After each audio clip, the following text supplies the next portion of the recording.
La zona del vestíbulo es la zona comprendida entre la cara anterior de la arcada dentaria y la cara posterior de la mucosa oral y las mejillas. En este espacio vamos a encontrar el vestíbulo. ¿Qué contiene este espacio vestibular? La zona de los frenos, ¿no? Frenillos labiales. Hacia la parte posterior, lo que nosotros vamos a encontrar rodeado de forma latero-anterior por la arcada dentaria es ya la cavidad oral propiamente dicha, la cual es un espacio que tiene límites. ¿Cuáles son sus límites? Latero anterior, arcada dentaria, en el piso la lengua y su estructura muscular, en el techo el paladar duro, paladar blando, y en la pared posterior tenemos las arcadas, los arcos, ¿no? El palato gloso, el palato faríngeo, el istmo de las fauces, ¿no? Que ya viene a ser la transición ya de la cavidad oral hacia la orofaringe.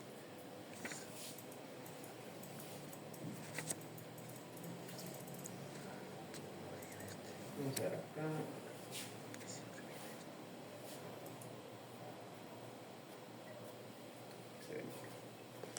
Entonces, ya vimos los explicados que era el piso con la lengua y su estructura muscular, el pecho con el paladar duro y paladar blando, y hacia atrás el arco palatogloso, palatofaringio. Ahora, estos arcos muscularmente o en su estructura muscular se van a unir a un músculo central, que es el músculo de la úvula. Adicionalmente a esto, esto se va a suspender hacia arriba, como si tuviera unas ligas, con el tensor del velo del paladar. Entonces, estos músculos son los que le van a dar la fortaleza, le van a dar la estructura a la zona del paladar. Hacia atrás de estos arcos, lo que vamos a entender ya es el istmo de las fauces, que es ya la entrada previa hacia lo que vamos a chocar atrás como una pared, que es ya la orofaringe. En medio de los arcos, tanto palatogloso como palatofaringio, vamos a encontrar unas estructuras glandulares que son las tonsilas, ¿no? Las tonsilas palatinas, también conocidas como amigas.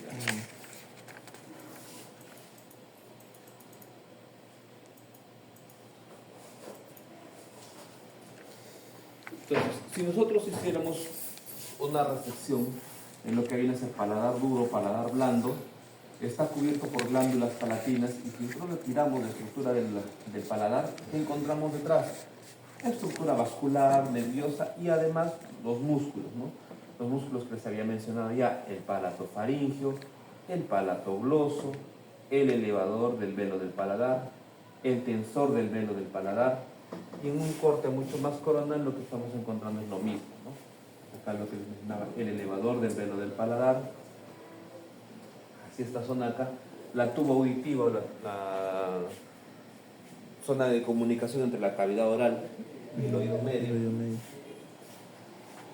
También encontramos la zona del músculo palatofaringio, lo que les decía, ¿no? Los músculos de los arcos se van a unir al final con el músculo de la úvula, precisamente para darle movimiento a la zona de la úvula y después el paladar.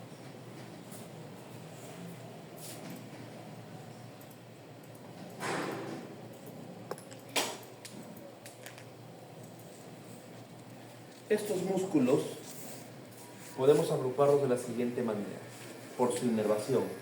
El tensor del velo del paladar está inervado por el nervio pterigoideo medial, que es una rama del nervio mandibular, ¿no? Tercera porción del nervio trigémino. Su función, tensar el paladar blando y abrir el orificio de la tuba auditiva, ¿no? La deglución o el bostezo. Ustedes se han dado cuenta que cuando ustedes aperturan la boca o bostezan, hay un movimiento a nivel de la membrana timpánica, y eso se da porque se apertura la tuba auditiva, ingresa aire y ese aire penetra hacia la zona del oído. Entonces, por eso que nosotros al bostezar tenemos tenemos esa percepción. El resto de músculos, el elevador del velo del paladar, el palatogloso, palatofaringio, el músculo de la úvula, están inervados por el vago a través del plexo faríngeo. Y sus funciones en general son jugar con el paladar, ¿no? Elevándolo, tanto la parte anterior, la parte posterior, y en general solamente el músculo de la úvula sí trabaja directamente con la úvula, aportándola y tirando de ella superiormente, ¿no? Elevándola. Entonces, en general, estos son los músculos de la zona del paladar. Luego tenemos una estructura dentro de la cavidad oral propiamente dicha, que es la lengua. La lengua tiene sus siguientes partes. Tiene un vértice o ápex, donde está la punta de la lengua, tiene un cuerpo y una raíz. La raíz relacionada con lo que viene a ser el istmo de las fauces, su relación directa. Además tiene una cara dorsal y una cara ventral o cara inferior.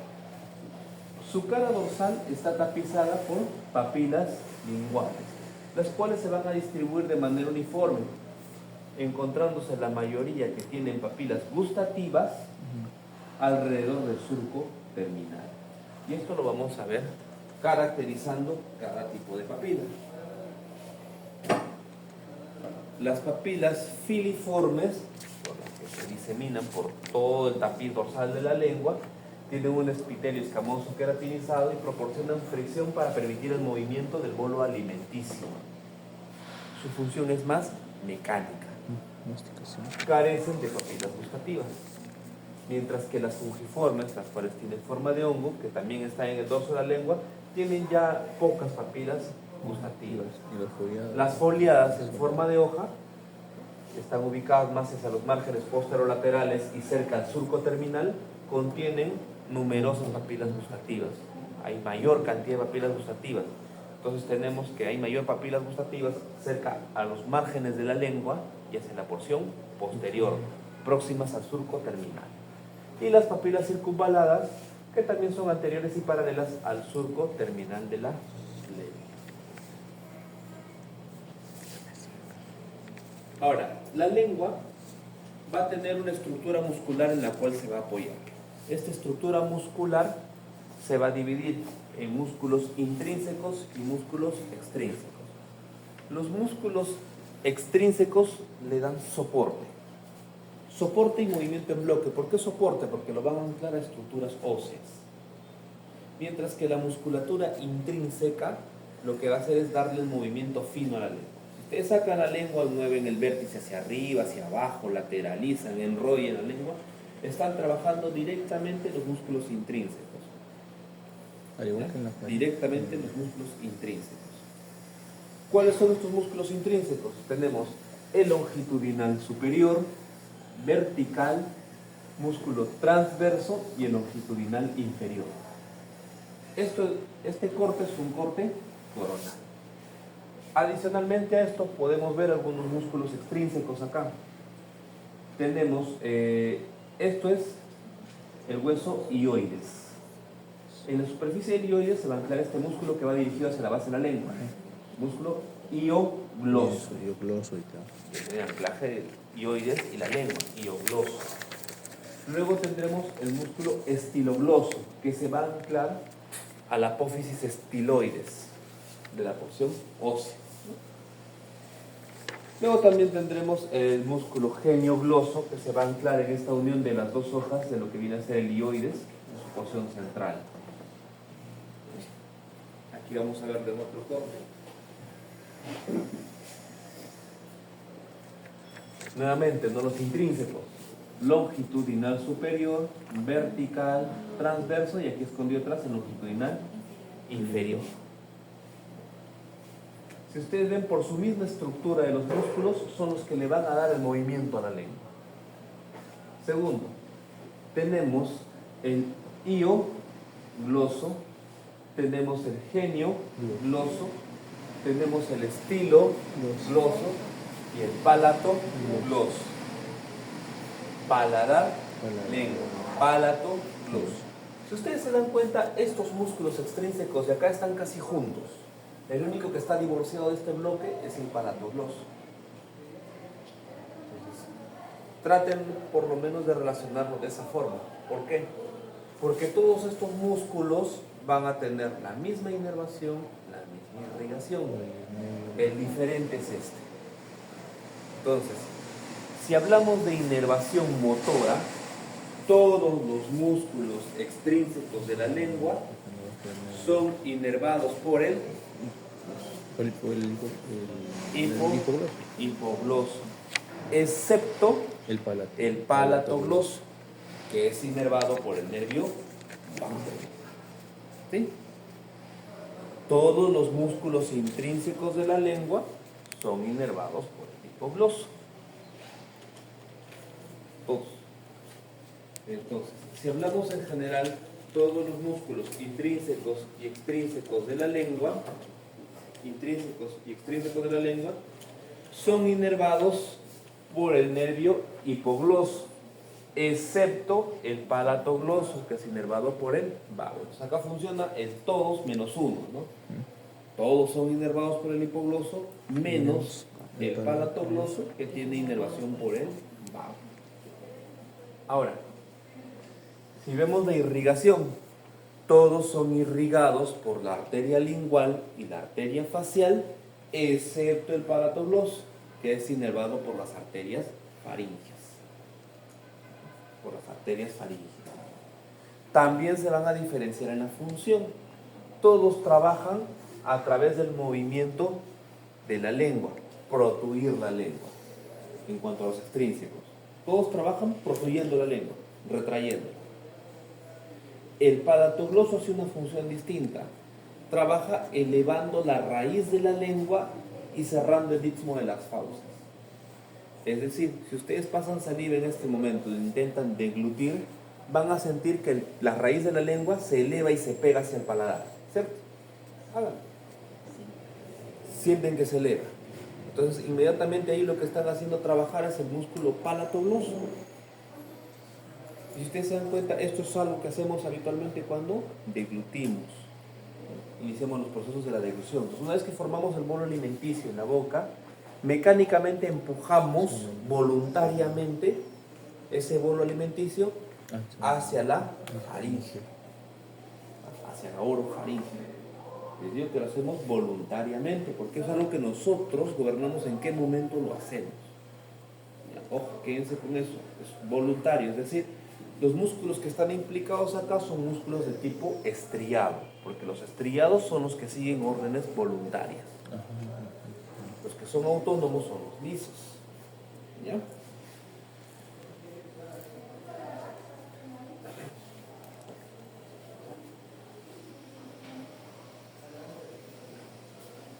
Entonces, si desmenuzamos un poco esto de la irrigación, tenemos que las arterias que van a irrigar la lengua van a partir, o bueno, en general la cavidad oral, van a partir de las ramas de la carótida externa.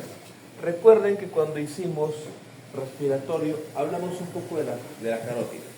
La carótida común se va a dividir en dos, carótida externa, carótida interna.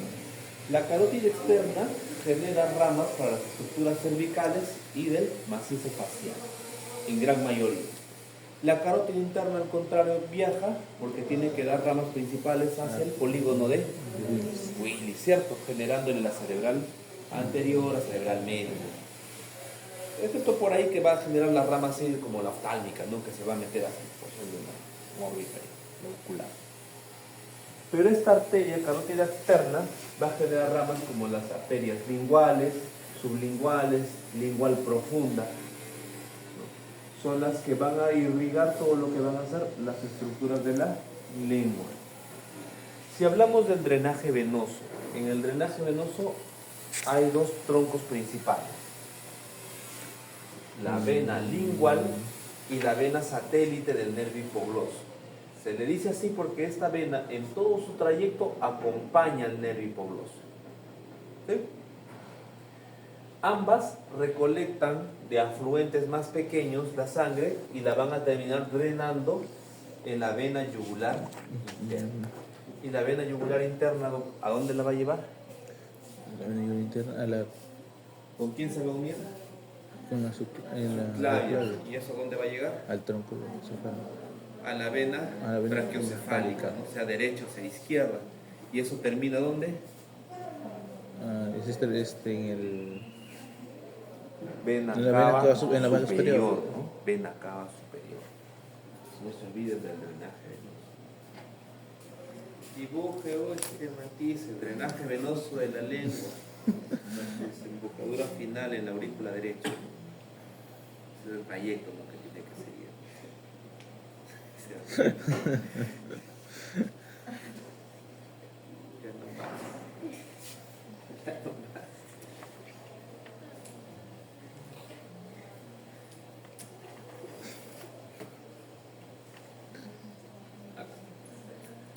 Esto es un poquito más para que se entienda la parte del drenaje venoso.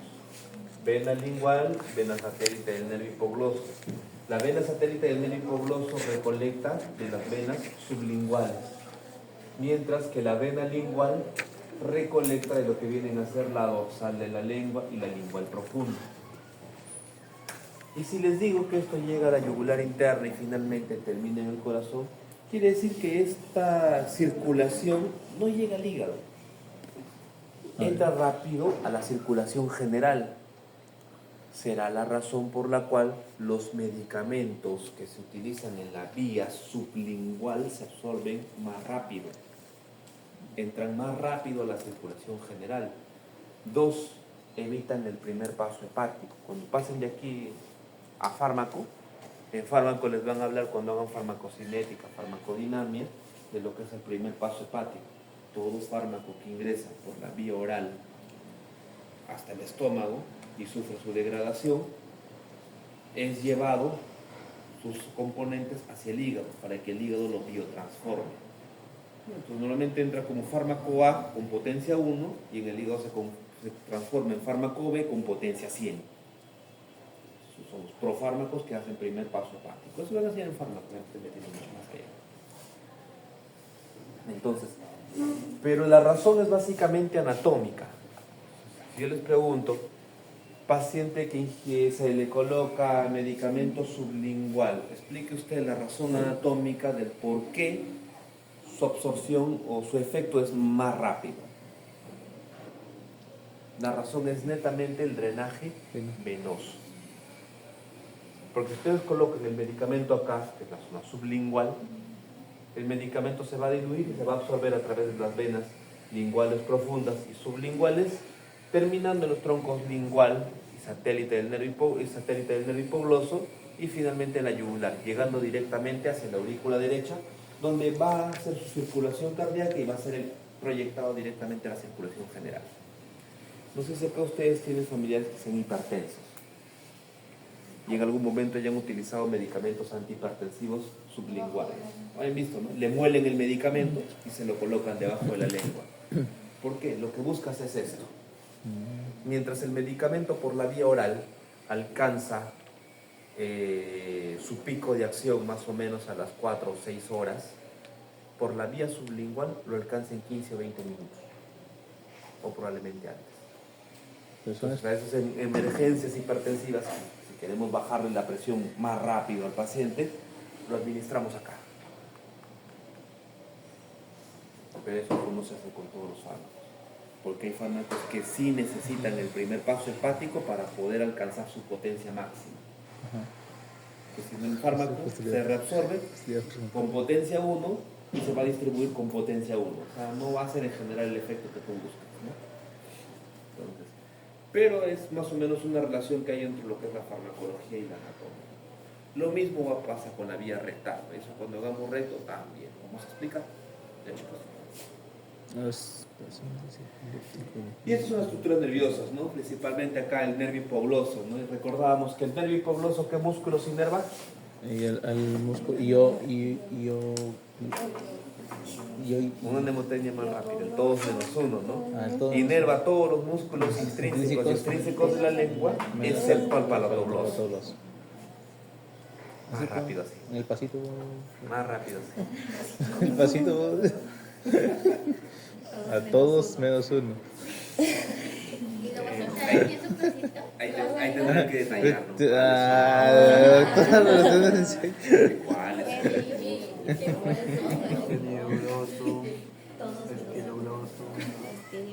Si sabes cuáles son los músculos intrínsecos y extrínsecos, luego es más fácil agruparlos, tanto por irrigación como por inervación.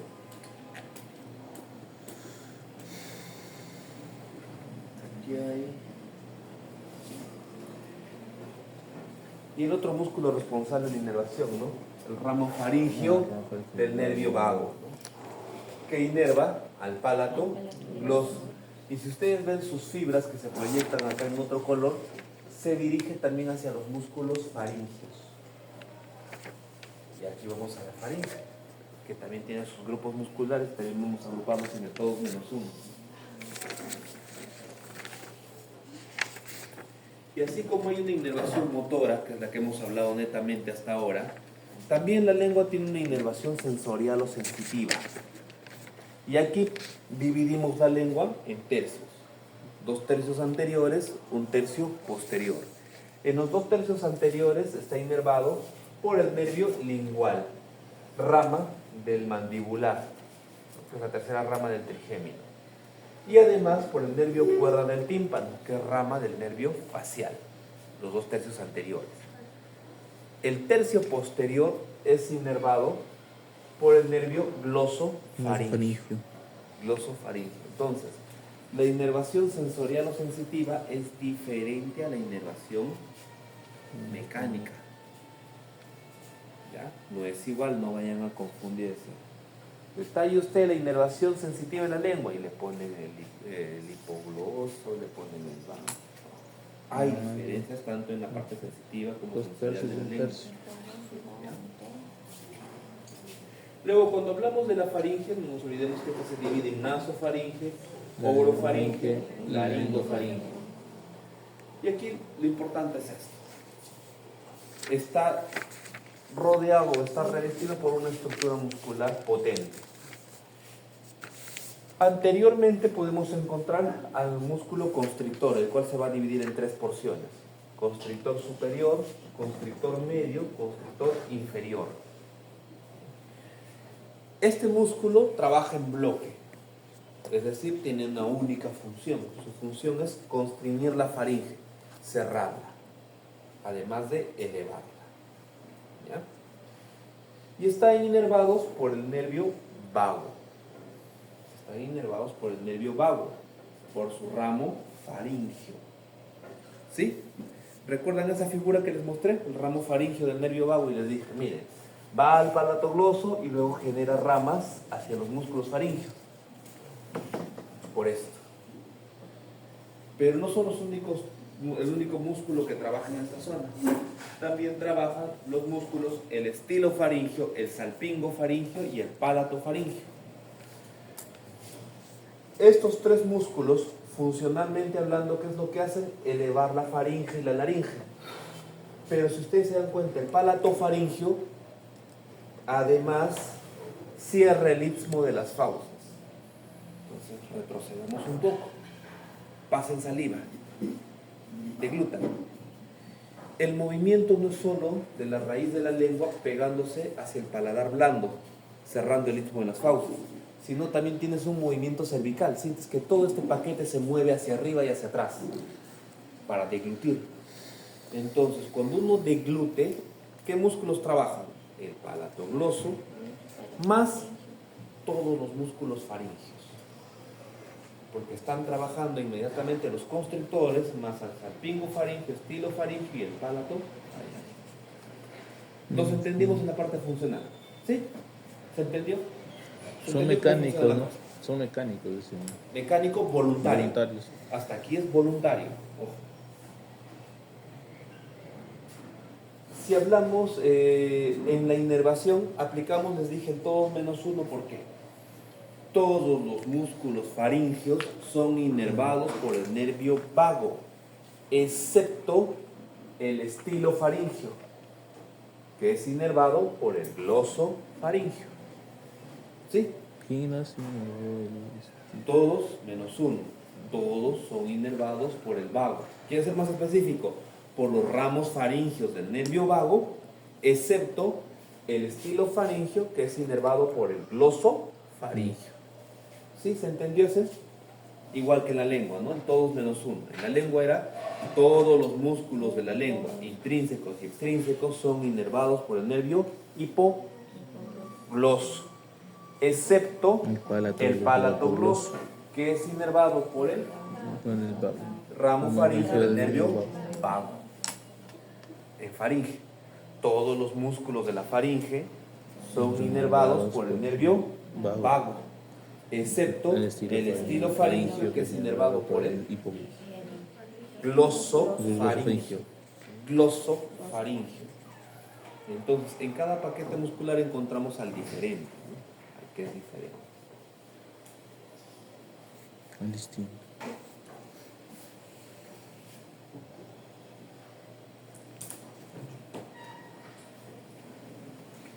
Acá tenemos una visión lateral, miren de esto, cómo se comportan los constrictores, ¿no? Miren, el constrictor superior uniéndose al proceso pterigoideo y al rafe pterigomandibular, trabajando directamente en esta zona. El constrictor medio trabajando con el hueso ioides. Y el constrictor inferior, si ustedes se dan cuenta, se va a insertar a lo largo del cartílago tiroides, cartílago cricoides y la tráquea. Es por eso que cuando el constrictor se mueve sentimos todo el movimiento cervical. Todas las estructuras cervicales se mueven cuando uno traga, ¿no? Cuando uno deglute, porque se está moviendo este músculo que es grande y potente. ¿Ya? ¿Se entendió ese proceso? ¿Sí? Sí. Pues digan que no. Dibujes que describas cuáles son los músculos implicados en el proceso de la deglución. Todos. Cuando hablamos de la irrigación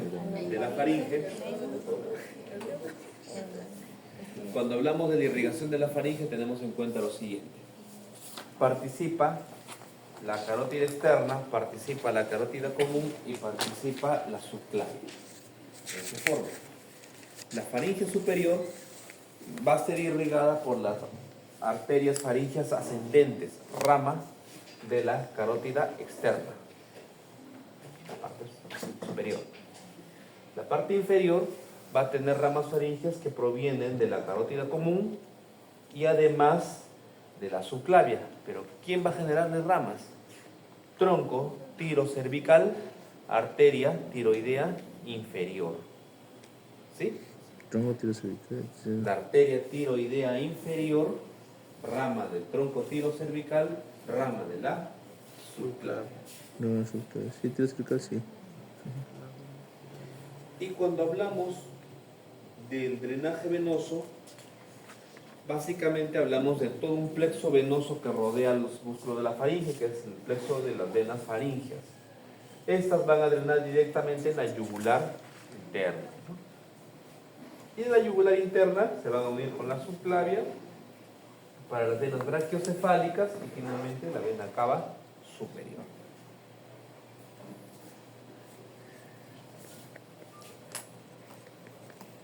Si hablamos de la inervación,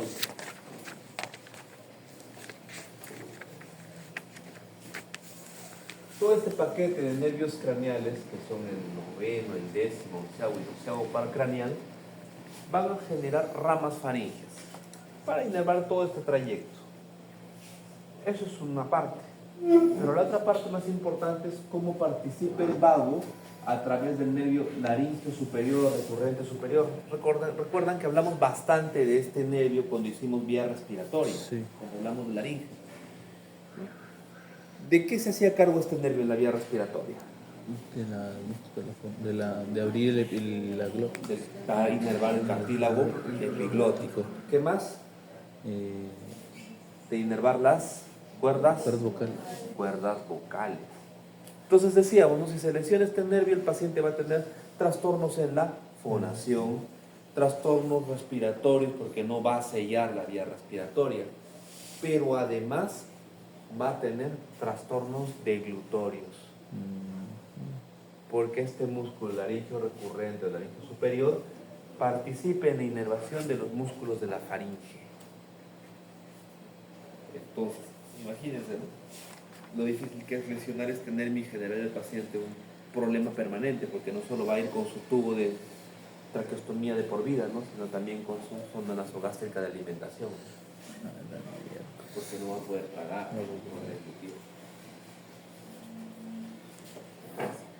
Entonces la faringe, en su composición del plexo faríngeo, va a tener las ramas faríngeas de los nervios que habíamos hablado, ¿no? Del noveno, del décimo, octavo par craneal, pero también tiene una inervación sensitiva. En esta inervación sensitiva, la nasofaringe es inervado por ramas del maxilar, que es la segunda rama del gémino. La orofaringe por el nervio glosofaringeo. La laringofaringe por ramas del vago, ¿no? Si hablamos del glosofaringeo a través de su plexo faríngeo y del vago a través de su nervio laríngeo superior. Y bueno, la parte motora, que era la que ya habíamos conversado de todos menos uno, ¿no?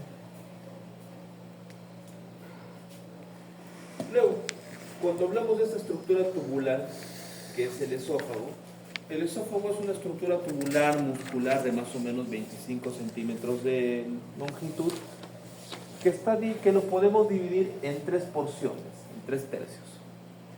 El tercio superior todavía está compuesto por músculo estriado voluntario, es decir, cuando nosotros deglutimos, hagamos de forma voluntaria, todavía generamos movimiento hasta el tercio superior esofágico, porque es musculatura estriada voluntaria. A partir del tercio medio, que ya tiene una musculatura mixta, y tercio inferior, que es músculo liso, ya el movimiento no es voluntario, es movimiento autónomo, involuntario. Pero entonces, ¿cómo se regula el movimiento del esófago? A través de ondas. Movimiento peristáltico. ¿Y quién genera movimiento peristáltico? El sistema nervioso entérico.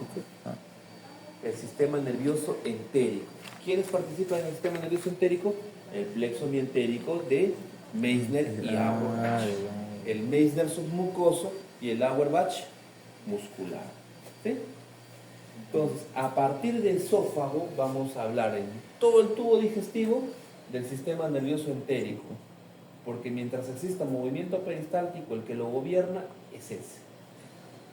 Entonces, cada vez que veamos capas, y ustedes vean histológicamente, en histología vean capas, cada vez que haya capa muscular, capa mucosa, submucosa, serosa, ya saben que entre las capas musculares está ubicado las fibras de Auerbach y entre las capas submucosas el Meissner. Ahora, además de esto, el esófago lo podemos dividir en tres porciones. Una porción cervical, una porción torácica y una pequeña porción abdominal. La porción cervical coincide con ese primer tercio, que es autónomo. Perdón, con ese primer tercio, que es voluntario. Coincide con ese primer tercio. El esófago cervical o el tercio superior está a nivel más o menos del C6 y es de entrada. Entra en el mediastino superior a través de la abertura superior del tórax. Entonces, ¿recuerdan cuando veíamos los compartimientos del mediastino, cierto? Sí. Era un mediastino superior y contábamos dentro del mediastino superior como parte de su contenido del esófago. Lo que estábamos contando era esto, ¿no? Al esófago cervical en su transición al esófago torácico. Además, el esófago va a tener estrechamientos, tres estrechamientos, que en realidad anatómicamente deberían ser 4. Pero acá les explica por qué hay una diferencia. El primer estrechamiento a nivel cervical es el esfínter esofágico superior, que es la unión faringo-esofágica. Más o menos, nosotros contamos desde la arcada dentaria, desde los incisivos hacia atrás, está a unos 15 centímetros de longitud. 15 centímetros hacia atrás, vamos a encontrar el primer estrechamiento y lo provoca el músculo cricofaríngeo. ¿Por qué se da esta medición? Normalmente cuando el gastroenterólogo hace su procedimiento de endoscopía, ni bien ingresa el endoscopio, va contando desde acá hacia atrás. Entonces, si él encuentra algún tipo de lesión a nivel esofágico, en su reporte normalmente retalla, ¿no? Lesión ulcerada a 15 centímetros de la arcada dentaria incisiva. Entonces ya sabes que lo que te está encontrando es una úlcera casi a nivel del esfínter esofágico superior, ¿no? O de repente lesión tumoral, lesión estenótica, estenosis de esófago. Entonces él describe las lesiones en base a estas distancias. El segundo estrechamiento es el broncoaórtico, y es dentro de lo que viene a ser el esófago torácico. Aquí hay una dualidad. Anatómicamente son dos. ¿Por qué? Porque el esófago al bajar, el primer estrechamiento se lo va a generar el apoyo del callado aórtico, más o menos a 22 centímetros y medio. Y el segundo se lo va a generar el bronquio izquierdo, pero está 5 centímetros más abajo. Pero entonces son dos, ¿no? Radiológicamente es uno, porque si nosotros hacemos una imagen antero-posterior al paciente, solamente vamos a ver el estrechamiento que le hace el paso del callado aórtico, no vamos a ver el bronquial. Pero si tomamos una placa lateral izquierda, la que vamos a ver es el estrechamiento que le genera el bronquio izquierdo, pero no el del callado aórtico. Entonces se decidió contar como uno solo, como estrechamiento broncoaórtico. Sobre todo para darle facilidad de lectura en imagen. Y el tercer estrechamiento, que es el estrechamiento frénico diafragmático, que es cuando pasa a través del hiato esofágico del diafragma. No es que pasa el diafragma, no es que tiene su hiato, su apertura, pasa por ahí el esófago, le genera un estrechamiento adicional. Y esto más o menos se encuentra a unos 40 centímetros contando desde los 15.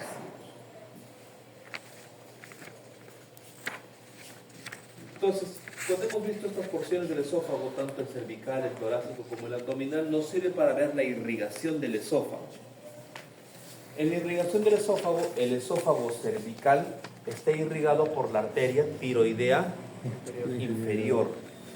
La arteria tiroidea inferior es rama del tronco cervical. El tronco tirocervical la subclavia. Luego, cuando vemos el esófago torácico está irrigado por arterias esofágicas, que si vemos los planos vasculares de la aorta torácica descendente, son ramas anteriores o viscerales. ¿Recuerdan cuando vimos las ramas viscerales? Listo, acá vamos a aplicar nuevamente, ¿no? Las arterias esofágicas. Y luego, cuando vemos el compartimiento ya de la zona del esófago abdominal, en el esófago abdominal participan ramas esofágicas de la arteria gástrica izquierda. Entonces retrocedemos un poquito para no olvidarnos. La primera rama anterior de la aorta abdominal es el tronco celíaco, ¿no? El tronco celíaco. Y el tronco celíaco le salían tres ramas. Una rama hepática, una rama esplénica y la gástrica. Y una rama gástrica izquierda. A esta rama gástrica izquierda le salen ramas esofágicas para irrigar al esófago abdominal. Pero no es el único. También participan con algunas ramas en la arteria frénica inferior.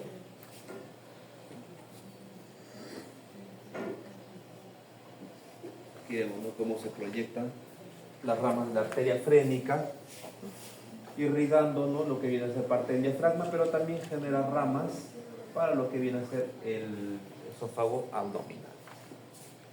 Ahora, eso es en cuanto a la irrigación. En cuanto al drenaje venoso,